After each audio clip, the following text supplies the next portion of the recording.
What's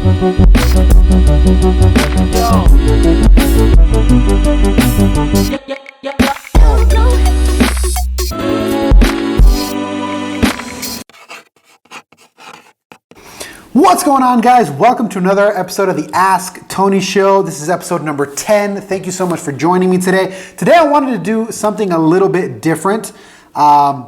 Yesterday, obviously, we all got the tragic news of Kobe Bryant's passing. So instead of going into questions, I just wanted to talk real quick, give my 2 cents, kind of my little tribute to Kobe Bryant, what he meant to me, what I was able to learn from him. And I think that that is more appropriate today than answering questions. I'm not really in the mood to answer real estate questions today. So I think this is a better route. But obviously, tragic news, horrible freak accident. And it was interesting to see everybody's reaction. And I don't know about you guys, but for me, it kind of felt different. There's been a lot of celebrity passings, you know, forever. For example, I remember when Michael Jackson passed away. That was kind of a tough one for a lot of people. But this one just felt different. And I don't know if it was because of the way it happened, the timing, the fact that Gianna was with him. I don't know why, but it just felt completely different. It felt so much more tragic, if you will. And basically the whole world stopped yesterday and today. And it's just kind of been a dark time of reflection. For me, it just kind of makes me think, this is something that can happen to anybody at any moment.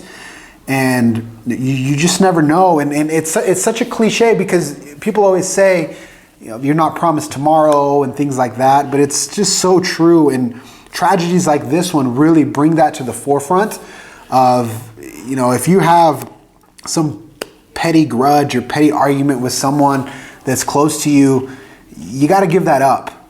There's no time for that because that person or you or anybody else could be gone tomorrow, and it's just so real, and you feel it now in just such a raw form that it's really made me reflect a lot and just appreciate the people that are around you. My son, my wife, my family, my friends, because anybody can leave at any given moment. So just if there was one kind of gut punch reaction, it was just to not take anybody for granted. And really just love and appreciate everybody every single day. But if we talk about Kobe Bryant personally, I learned a ton from him, especially over the last 2 or 3 years that I've been more involved in business and just trying to learn from successful people and leaders. I've read a lot. I've watched a lot of interviews, a lot of videos from Kobe, and he's taught me a lot of amazing things. Now, just for context, I was born in 1990, so I didn't really get to experience Michael Jordan in all of his glory in 91, 92, 93. The very first memory that I have of MJ was when I was 7 years old, when my parents took us to the game. We live in Utah, so when the Bulls played the Jazz in the finals in 1998, the last game with the famous shot, my parents actually took us to that game, and that's the very first memory that I have of MJ. So growing up, wanting to be an athlete, I played basketball in high school. The first real reference of a superstar basketball player was Kobe Bryant. And he's famous for being a workhorse. I mean, his work ethic truly is absolutely legendary. And there was a ton of stories that people were telling about how hard he worked, how dedicated he was, how much he sacrificed. That was truly inspiring. And so I wanted to just give 2 or 3 quick things that I've been able to take from him, obviously from afar, someone that never met Kobe Bryant, didn't know Kobe Bryant, but really observed from afar and was trying to learn from him and from everything that he taught. So number 1, first and foremost, is hard work. This is probably the thing that he's most famous for, but just really being willing to work hard, to do as much as you can, to sacrifice, to put in the time, put in the effort, no excuses.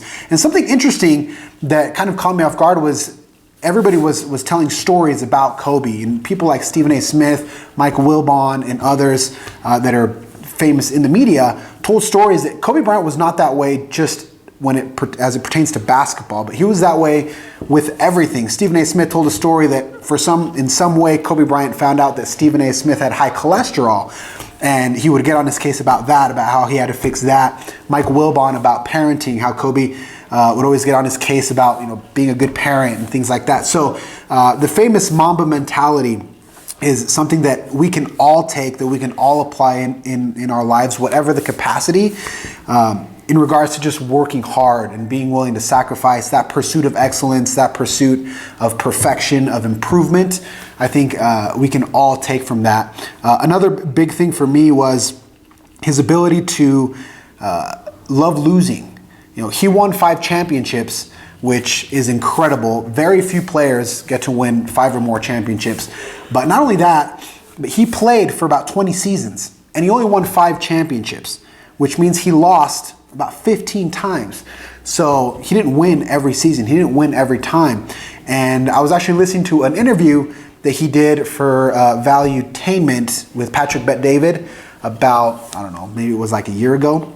And there's an interesting story where I think it was his rookie season. He was playing the Jazz in the playoffs, and it was a tight game, I think single or double overtime, and he had multiple opportunities to win the game with 3-point shots, and he airballed all of them. I think he airballed 3 or 4 shots in a row. And so Patrick was asking him, how is it that after having such a public failure, this is millions of people, this is the NBA playoffs, this is packed arenas, nationally televised games, and you airball shots in front of the entire world. Like, how do you come back from that? How do you not get discouraged and not get down on yourself? And Kobe's answer was truly epic. He said, number one, I analyzed why I missed those shots, like what happened.